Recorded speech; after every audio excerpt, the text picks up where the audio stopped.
casi la mitad de los empleos actuales tienen una probabilidad alta de desaparecer. Obviamente aparecerán otros nuevos, pero el hecho de que desaparezca la mitad de los empleos actuales supone un reto de una magnitud difícil de imaginar, y explicaré los detalles de esto con un poquito más detalle. Cuando vemos cuáles son los tipos de empleo que van a desaparecer, son aquellos que son más repetitivos, que pueden ser automatizados, que pueden reemplazarse de forma sencilla, y esto afecta, como sabemos muy bien, a los países del sur de Europa, aquellos países que han apostado menos por la economía del conocimiento. Y sin duda, pues para nuestro país supone una amenaza importante. Es cierto que el turismo, o por lo menos el turismo tal y como lo conocemos hoy en día, y sobre todo el turismo de España, el turismo de bar, el turismo de camareros, que es el estacional que tenemos, ¿verdad? Por eso las cifras del paro no suben tan estacionalmente. Es difícil de que sea reemplazado pronto, pero desde luego las agencias de viaje han sido cambiadas de forma radical, cómo buscamos un vuelo, cómo buscamos un hotel. Y España es un país que es muy dependiente del turismo, pero por supuesto también hay otros muchos empleos de bajo valor añadido que pueden ser reemplazados aquí, en el este de Europa y también en Portugal. Esto motivó hace muy pocos años a que el Foro Económico Mundial, inspirado por este trabajo de la Oxford Martin School, con la que el foro tiene mucho contacto, que repensara el futuro del empleo, cómo va a ser el empleo el día de mañana, cómo lo está siendo hoy, pero desde luego los cambios dramáticos realmente creo que es la palabra adecuada, que vamos a ver en las próximas décadas. Vamos a empezar primero con lo que más o menos se suele decir de este cambio en el futuro del empleo, que es qué tipo de habilidades se le va a exigir al nuevo empleado.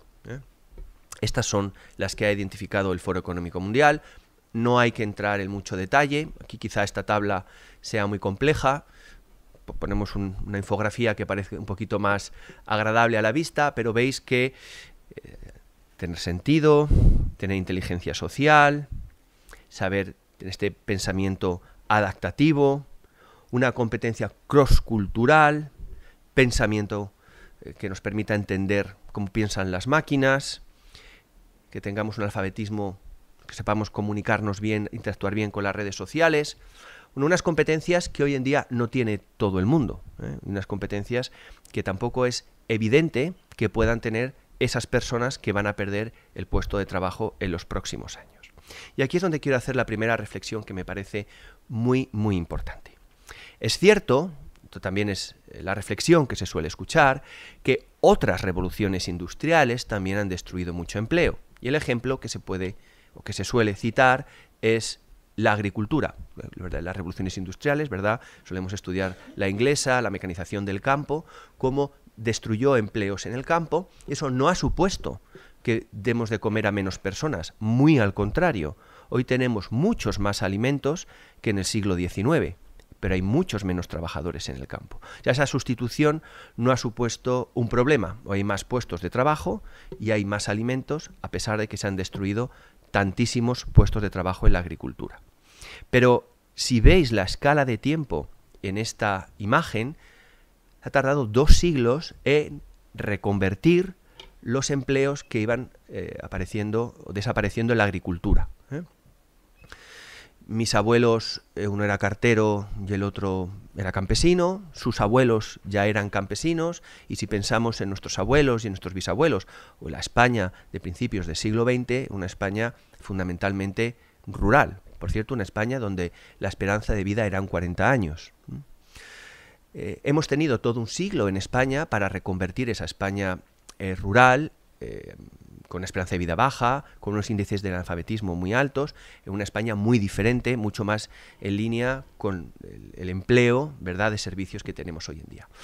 Pero la destrucción de empleo que está suponiendo la cuarta revolución industrial es tan rápida y tan dramática, y las competencias que se exigen para el futuro del empleo son tan distintas y tan difíciles de conseguir, que aparte de si nuestros alumnos están estudiando aquellas profesiones o aquellas competencias que necesitan para sus profesiones, la realidad de hoy es que aquel empleado de 40, de 50, de 60 años que pierda su puesto de trabajo, es muy difícil que pueda adquirir las competencias que el Foro Económico Mundial, o que McKinsey, o bueno, o que el Ministerio seguramente nos está recomendando que tengamos. O sea, no tenemos estos 2 siglos para cambiar a aquel agricultor que no se reconvirtió, que se ha reconvertido ha sido su hijo, su nieto, porque esto ha sido décadas. Entonces, el tema de la escala de tiempo en esta reconversión y lo difícil que es adquirir estas competencias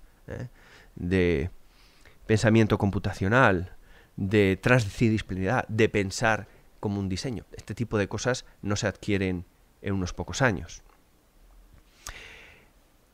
Esta es la otra imagen que se suele poner, a mí me parece muy interesante, es la imagen, digamos, optimista, en la que te dice que durante un tiempo en el que los trabajos tradicionales se van a ir perdiendo para incorporar nuevos empleos digitales y que finalmente se va a tener el mismo empleo, porque los trabajos de mierda, literalmente, como pone ahí, dice bullshit job, parece menos fuerte, pero todos esos trabajos que son fácilmente reemplazables se van a sustituir. Bueno, pues esta idea es que, bueno, al final, pues quitamos los trabajos que no merecen la pena, que nos hacen infelices, y finalmente, pues vamos a tener todos muchos más trabajos y mucho mejores. Esto es una imagen que a mí me parece excesivamente optimista, porque el tiempo, como digo, para la reconversión en estos puestos es muy, muy corto. Esta imagen me parece muy importante, por eso la voy a poner. Es un vídeo. Esta es la evolución de la renta per cápita en España. Durante todo el siglo XIX, la renta per cápita estaba bien por debajo de 5.000 dólares por persona y año. En el siglo XX empezó también con una renta muy, muy baja. Tuvimos nuestra guerra civil, la posguerra, y solamente a partir del desarrollismo de los años 60, España, como el resto del mundo, empezó a crecer. A partir de la entrada de la Unión Europea, muchísimo más, y aquí tenemos nuestra última crisis. Pero el mensaje que quiero poner aquí de manifiesto es que la riqueza es un fenómeno moderno. Todas estas posibilidades de hacer tantas cosas es de la última o 2 últimas generaciones. Hasta los años 60 la renta per cápita de España y de la mayoría de los países era muy, muy baja. Y con este aumento de la riqueza ha venido también un enorme aumento de la desigualdad. Esta es otra de las gráficas que creo que están definiendo nuestro tiempo. Y fijaros que es sencilla, porque una gráfica que se define en 2 líneas, pues parece que no puede decir mucho, pero esta gráfica es extraordinariamente importante. El vídeo que os he puesto antes era cómo se ha despegado en crecimiento económico, cómo en los últimos años el planeta, todos nosotros, somos capaces de producir muchísima más riqueza. En parte es por la tecnología, en parte por regulación, en parte por muchísimos factores, pero veíamos que la productividad de las empresas aumentaba, sigue aumentando, veis que es una tendencia lineal, y cuando a las empresas les iba mejor, a los trabajadores también les iba mejor, durante muchísimo tiempo. Aquí pongo nada más que desde los años 50, que es cuando he dicho que empezaba realmente el desarrollo económico. Pero a partir de la crisis del petróleo de los años 70 se desacopla el crecimiento económico, los beneficios empresariales con la compensación de los trabajadores. Y esta brecha no ha hecho sino que aumentar. Y la actual crisis económica la ha agravado mucho más, porque la forma en la que hemos salido de la crisis ha sido reduciendo sueldos. De forma que ahora, sobre todo en los últimos años, que ha habido beneficios empresariales astronómicos, Wall Street está que se sale y Bitcoin ni contemos, y unos cuantos están haciendo mucho dinero, la realidad es que tenemos una nueva clase social, el precariado, trabajadores pobres, que no se están enterando de todo este crecimiento económico que estamos viendo en los últimos años. ¿Por qué me preocupa esto? ¿Por justicia social? No realmente, por lo menos no en este marco, no es el mensaje que quiero dar. Me preocupa porque esta concentración de riqueza que hace que ya a partir del año pasado el 1% de Estados Unidos tenga la misma riqueza que el 99% restante, hace que la clase media en este país esté reduciéndose. Y esto no ha ocurrido en un momento cualquiera. En 2016, Donald Trump ganó las elecciones.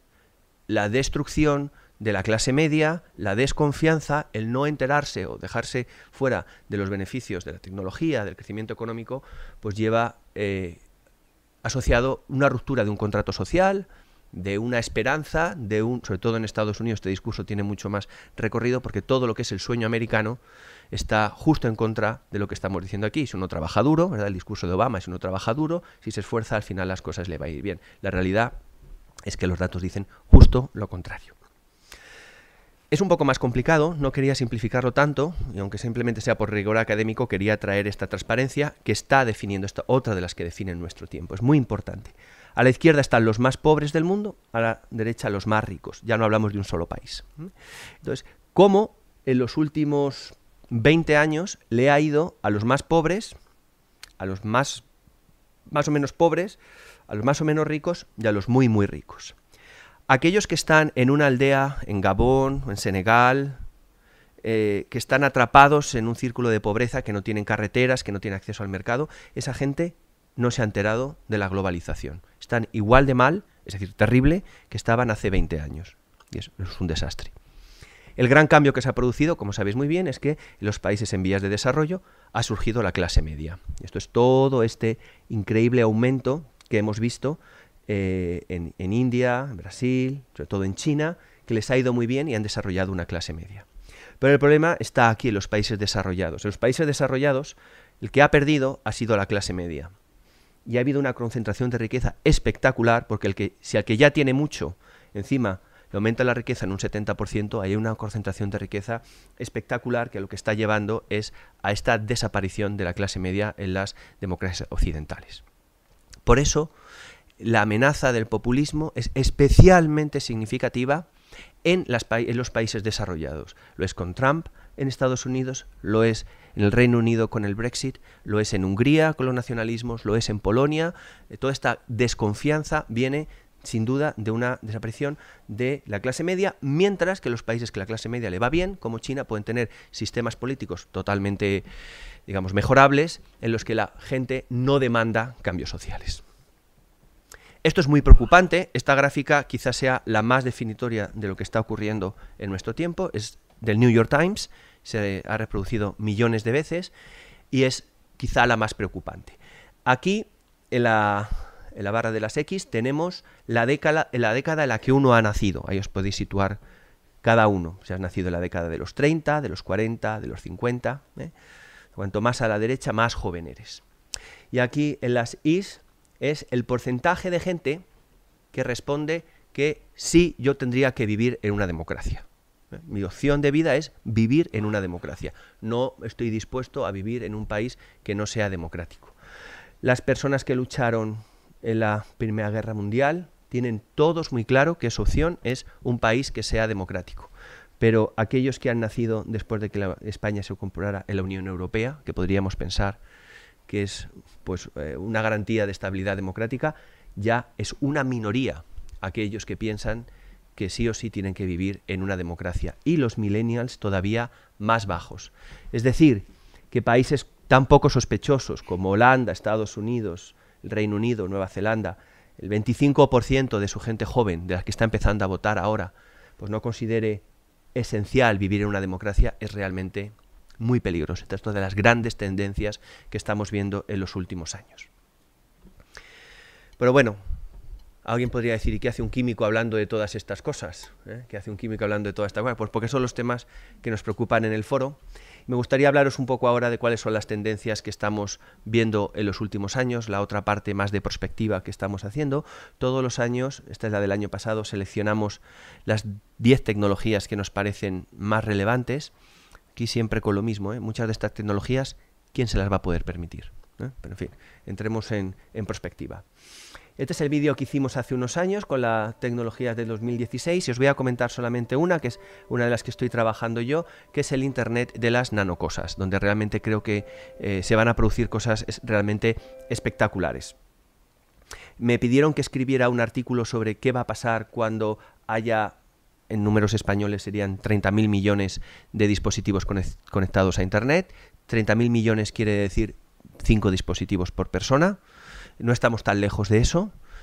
Cuando tengamos 5 dispositivos por persona conectados a Internet, en los países desarrollados estamos muy cerca, en otros están en vías de conseguirlo, pues el Internet de las cosas va a ser una realidad con una granularidad de nuestra realidad muy, muy fina.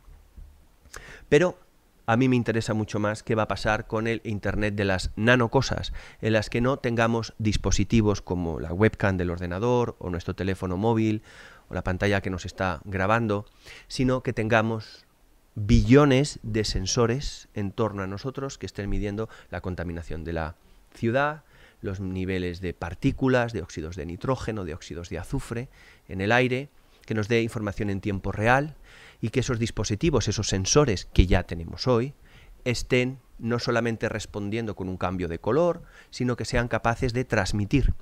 De forma que cuando tengamos nanosensores capaces de transmitir señal eléctrica, tendremos dispositivos capaces de alimentar a la Internet con una cantidad de información espectacular. Bueno, para los que no lo conozcáis, esto es Alicante, de donde vengo. Espero que sigáis viniendo mucho, es muy importante para nuestra economía.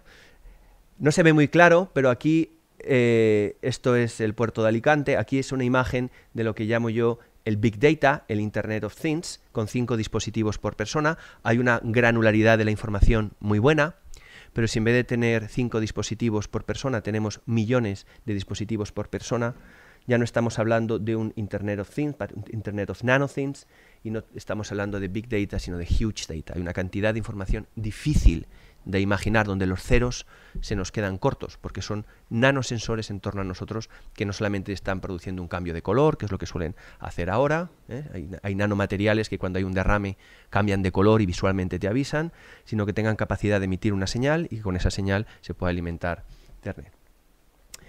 Esto es lo que queremos hacer, pasar de este tipo de dispositivos, unos dispositivos muy voluminosos, que dan muy pocas señales, que en realidad son poco precisos, a nanosensores que podamos poner sobre nuestra piel o incluso inyectarlos, de manera que podamos hacernos smart cities, pero smart yourself, tener un control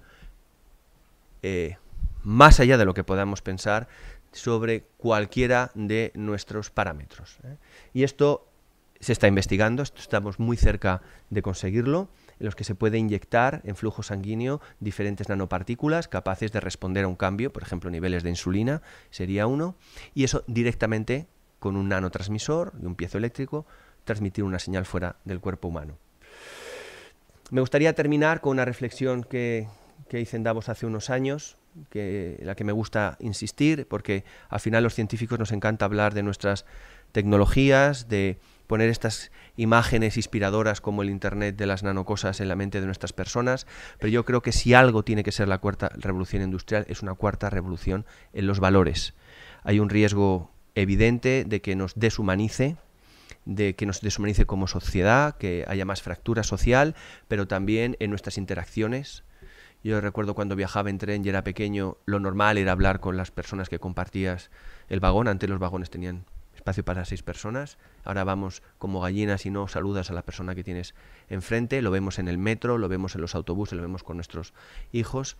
Hay un riesgo importante de numerizar, de digitalizar a la persona. Y yo creo que la cuarta revolución industrial debe ser una revolución industrial de los valores. Y eso tiene asociado una forma diferente de enseñar, en la que no solamente estemos empeñados en enseñar código, en enseñar los valores que la empresa o las capacidades que las empresas nos demandan, sino sobre todo pues las cosas que nos hacen especialmente humanos, volver a los clásicos, volver a leer a Flaubert, a Vargas Llosa, a Quevedo, a Platón, y tener esos fundamentos que van a ser esenciales para tomar las decisiones tan difíciles que vamos a tener que tomar en los próximos años. Va a haber que tomar decisiones muy complejas en las que se plantean debates muy interesantes, como por ejemplo, pues hasta qué punto es útil la opinión de un ciudadano que no sabe sobre lo que está votando.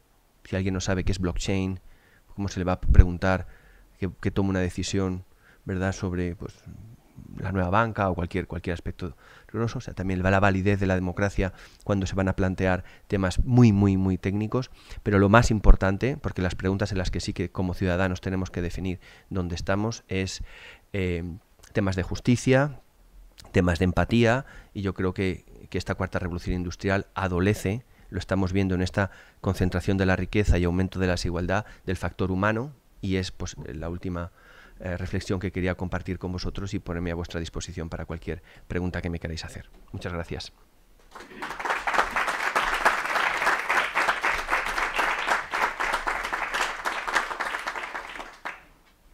Bueno, hoy abusando un poco de Javier, tenemos 10 minutos para alguna ronda de preguntas. No sé si tenéis alguna. Mira, Pilar. En primer lugar, muchísimas gracias por esta inspiradora charla.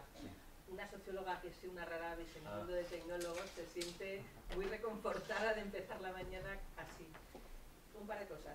Hoy, esta semana, el gobierno francés está planteando... Gracias. No sé si así mejor. Ah, bueno, gracias. Gracias. Esta mañana oí que... No, esta mañana no, esta semana, hace un par de días, que el gobierno francés está planteando, se lo habréis oído a lo mejor, a partir del año que viene, impedir el uso de teléfonos móviles a los niños en las escuelas, no solo en las clases, en las aulas, sino también en los recreos. Entonces, al hilo de lo que estabas comentando, ¿qué opinas de esta medida? ¿Qué te parece? ¿Esta decisión es viable? Porque todo esto al final confluye con que parece que estamos en un río caudaloso que nadie puede parar, pero a la vez también da mucho vértigo cómo se gobierna. ¿Qué te parece que significa y puede significar esta medida? Gracias. A mí todo lo que signifique prohibir me parece un fracaso de cualquier otra política un poco más inteligente. Yo creo que a los alumnos lo que hay que es conquistarles con las relaciones humanas, con las otras muchas cosas que se pueden hacer aparte de estar con el teléfono móvil. Yo doy clase prácticamente todos los días. A mí mis alumnos no suelen mirar el móvil, pero si empezaran a mirar el móvil mis alumnos, lo que a mí me preocuparía es que si mi clase es suficientemente interesante. En principio, a mí me parece que prohibir a los chavales es una medida un poco desesperada y que deberíamos intentar primero cosas más inspiradoras que realmente pues les emocionen, una liga de futbito, un club de ajedrez, cualquier cosa que a ellos les vuelva otra vez a emocionar y que deje la tableta o tal. Prohibirlo me parece que es una derrota de la imaginación. Por ahí Elena y luego Jorge, si podéis pasarle el micrófono. Hola Javier, ¿se me oye? Sí, sí. Tú también querías, ¿no? Sí, se oye, ¿eh?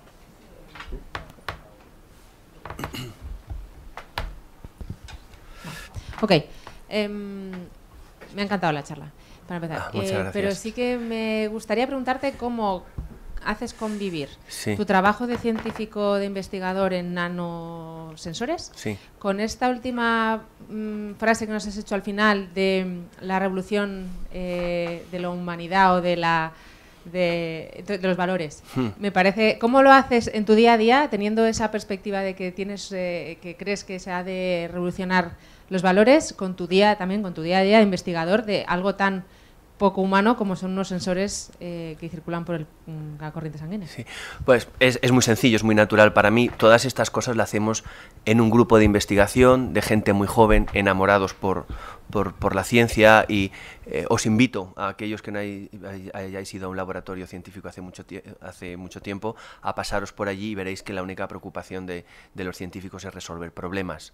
Entonces, si trabajamos en ayudar a los diabéticos a que si tienen un episodio de insulina lo sepan inmediatamente y no tener que pincharse cada día, pues eso humaniza muchísimo, y cuando la investigación se hace en equipos con gente joven parece totalmente natural que lo que haces es inspirador con tus alumnos, con tu gente joven. La universidad tiene este aspecto rejuvenecedor y muy humanizador, sin duda. Y son más bien, yo creo que por ahí va tu pregunta, las aplicaciones de este tipo de tecnologías y los riesgos los que sin duda nos pueden deshumanizar, y por eso pues mi llamada al final era a regular, a pensar, como todos, como sociedad, qué tipo de futuro queremos construir porque vamos a tener herramientas muy grandes. El palo este del paleolítico de la cueva ahora es muy grande y puede hacer mucho daño. Entonces, esa es la tendencia que vamos a ver, tener herramientas más poderosas. Eso no va a acabar. Hoy podemos vivir hasta más de 80 años, viajar, hacer muchísimas cosas que hace simplemente un siglo no podíamos. El tema es, pues, los otros aspectos de la tecnología, pues cómo los podemos controlar. Y sobre todo, cómo podemos hacer que todo el mundo se beneficie de estos avances. Porque el riesgo fundamental que le veo yo a la cuarta revolución industrial, o incluso al trabajo que hago yo con nanosensores, ¿verdad?, es quién va a poder pagarse estos tratamientos. Esto es lo que realmente va a ser la gran pregunta. Cuanto mayor es la desigualdad y más personas se quedan fuera de estos beneficios, pues más duro va a ser, bueno, todas estas grandes tendencias, ¿quién se las va a poder permitir, ¿no? Claramente el 1%, pero si que construimos al final torres de marfil, pues la estabilidad social la vamos a perder, que ha sido casi el mayor logro de tener clase media, ¿no?, en Europa durante tantos años. Teníamos aquí Jorge. Hola, buenos días, Javier. Gracias por visitarnos. Los últimos ponentes que han venido a Red han hecho bastante hincapié en lo que has hecho tú, que es sobre todo en la pérdida de puestos de trabajo de cara al futuro, ¿no?, con la implementación de la tecnología, la cuarta revolución industrial. Mi pregunta es, ¿no es esto un poco herencia del sistema en el que vivimos ahora y que de alguna manera está evolucionando? Esta obsesión por ver cómo se va a redistribuir la carga de trabajo. ¿No tendría más sentido pensar en un escenario de redistribución de la riqueza más allá de las cargas de trabajo? O sea, desde tu perspectiva más bien global, ¿tú piensas que va a haber trabajo para todos? Sí. Y a lo mejor no tendría más sentido focalizarnos en que haya riqueza para todos, ¿no? Sí, desde luego, una pregunta muy relevante, es uno de los temas que no he tocado, la renta universal básica y demás. Me preocupan más otros temas, que es más bien la desigualdad y la falta de oportunidades. Es si yo quiero trabajar y no puedo, también, ¿qué opciones tengo? Es muy bonito esto de, bueno, va a haber muy poco trabajo, pero con ese trabajo vamos a poder hacer riqueza para todos y luego la vamos a distribuir. Eso introduce, distorsiona mucho el sistema, porque va a haber muchísimos trabajos que no van a poder ser automatizados, que ¿quién los va a querer hacer y a qué precio? En mi opinión, si es la pregunta sobre la renta universal básica, es que merece ser estudiada. Se están haciendo experimentos, se hicieron en Latinoamérica de diferente forma, se hicieron en Brasil, se hicieron en Argentina. Creo que el más interesante lo está haciendo ahora Finlandia, lo va a aprobar de hecho ahora en el 2018 o 2019, como conocéis bien. Parece que no desincentiva tanto como parecía. Creo que hay que estudiarlo, que pensarlo bien lo que es la renta, pero a mí lo que más me gustaría, y creo que ha sido el mensaje que he querido transmitir, que no es tanto la renta universal básica, sino la renta decente de los trabajadores que hoy tenemos. Es que no estamos pagando bien a la gente que trabaja hoy. Ese es el problema. Es que hoy en día hay mucha gente que trabaja y que es pobre. Ese es el debate real. Ese es el debate real. La gente que trabaja y está desconectada. Ese es el debate real. O las personas de 50 años que han perdido su puesto de trabajo y son irrecuperables. Ese es el debate real. A mí me gustaría más pensar en una renta universal de oportunidades, y eso es volver a invertir en educación y en sanidad, que es lo que no hemos hecho. Ahí es donde estaría realmente la apuesta, en darle oportunidades a las personas. Y sobre los diferentes estudios que hay, si va a haber empleo para todos, si no, cómo se va a repartir, yo creo que ahí lo que hay que hacer es investigarlo, ser valientes, como están haciendo algunos países, pero mi preocupación hoy es el precariado, la gente que hoy tiene trabajo y es pobre. Ese es el tema fundamental, y lo vamos a tener durante muchísimo tiempo. ¿Qué hacemos con esa gente, ¿no?, que trabaja y no cobra bien en empresas que están ganando muchísimo? También quizá la reforma fiscal, que no es tampoco tema baladí, sobre todo con los cambios que estamos viendo en Estados Unidos. Hoy en día, ¿qué es lo que grabamos? Grabamos el consumo vía IVA, y esto es indiscriminado para ricos y pobres. Sin embargo, no estamos grabando de la misma forma los beneficios empresariales. No lo estamos haciendo bien en Europa sin gravar a las empresas norteamericanas que están haciendo dinero en Europa. Entonces yo creo que esas son las cosas obvias que podemos hacer hoy y que conocemos y que tenemos datos. Sobre lo que planteas, me parece que hay que estudiarlo. Hay que ser valiente y probar rentas básicas, como lo está haciendo otros países, pero hay temas que a mí me preocupan más porque son de ahora, son muy urgentes. No sé si tenemos alguna pregunta más por allí. Y con esta pregunta, si te parece... Estoy a vuestra disposición. Sí, Marino. Hola, pues nada, fantástica la charla igualmente. Yo estoy también preocupado, aparte de lo que has comentado actualmente, del estado actual, el status quo que tenemos, bueno, en Europa, pero en el resto del mundo, sí, y del estado, digamos, del arte, de las nuevas generaciones. Porque si tú estás indicando, bueno, no sé, si has leído el libro este de Homo Deus, ¿sí?, de Harari, sí, si tú estás indicando que en este estado, en este momento, hay una problemática muy compleja pues eso, con la gente de mediana edad o de avanzada edad, en los que dentro de poco nos vamos a incluir los demás. Una